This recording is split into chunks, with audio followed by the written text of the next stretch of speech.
Draga nagrajenka, dragi nagrajenci, Kranj je ponosen na vas.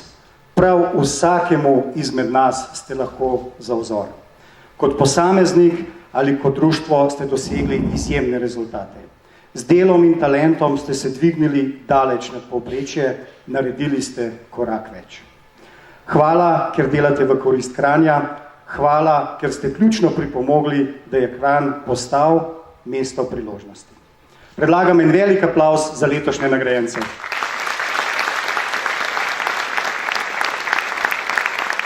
Kaj so tiste osebnostne lastnosti, kompetence, vrednote, ki jih družijo?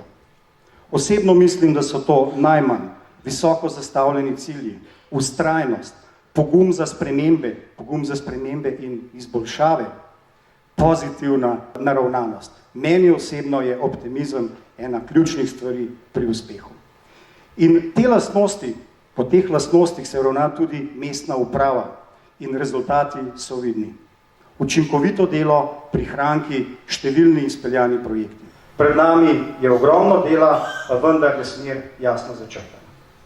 Za konec si bom sposodil besede Henryja Forda, ki je nekoč dejal: če misliš, da zmoreš, ali če misliš, da ne zmoreš, imaš vedno prav. V Kranju te dileme ni. Vemo, da zmoremo in vemo, da naša pot vodi v razvoj.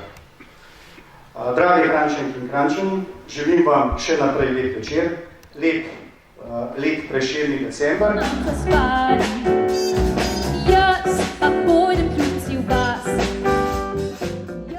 Ja, iskrene čestitke, gospod Marjan Gantar. Na občinski ravni so očitno prepoznali vaše dobro delo.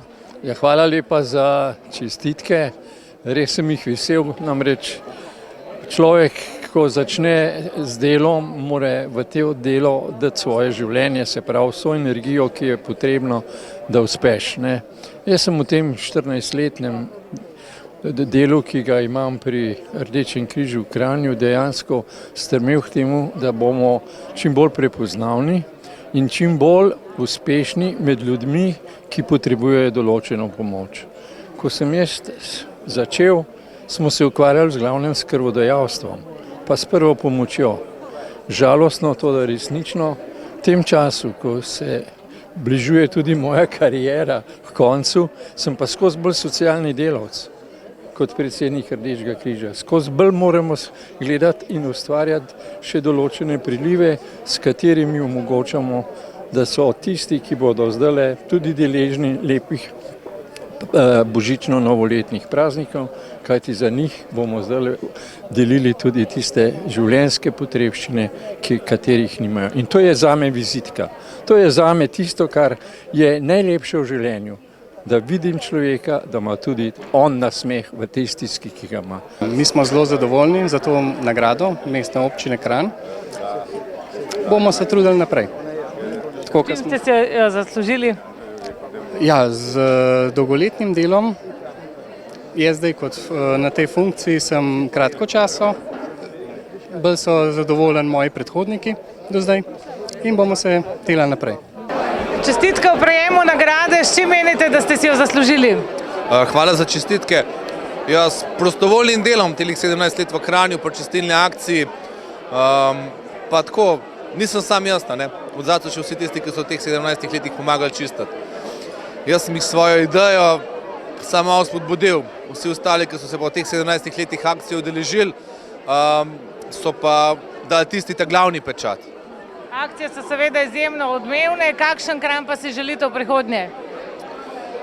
Ta, kakršni smo danes slišali, da ne bi bil Kranj, kjer imajo mladi perspektivo, kjer imajo možnost, da se razvijajo, ostanejo, in pa tisti na sred, pa malo starejši, tudi da uživajo v sadovih svojega dela.